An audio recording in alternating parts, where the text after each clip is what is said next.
அனைவருக்கும் பார்த்துருக்கு பதிவு என்ன அப்படின்னா உப்பிலாங்குடி. இந்த உப்பிலாங்குடியை பொறுத்த வரைக்கும் எல்லாத்துக்கும் பெரும்பாலும் பல பேருக்கு தெரியும்.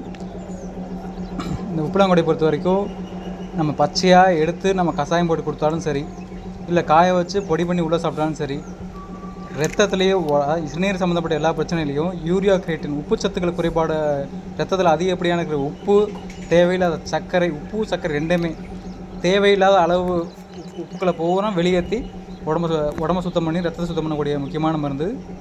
இது தேவைப்படுறப்ப கான்டாக்ட் பண்ணி வாங்கிக்கோங்க. இது நம்ம கொஞ்சம் வெளியில் காடுகளுக்கு வந்து வெறும் புதர் காடுகளுக்கு கிடச்சிது. நம்ம இந்த மருந்து தான் உப்புச்சத்து குறைபாடுக்கு இந்த உப்பிலாங்குடி, கோவைக்கிழங்கு, முள்சங்கன், இன்னும் சில வகையான முக்கியமான மூலிகைகள்லாம் பொடியாக சேர்த்து ஒரு கூட்டு சூரணமாக கொடுப்போம்.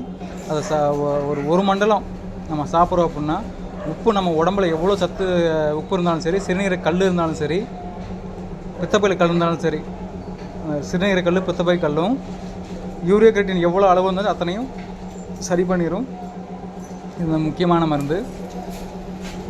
இது பச்சையிலையாகவும் கிடைக்கும், பொடியாகவும் கிடைக்கும், இல்லை கூட்டு, அதாவது நிறைய மூலிகைகள் கூட்டு சேர்த்து இந்த பொடியும் கிடைக்கும் உப்புச்சத்து குறைபாடுக்கு.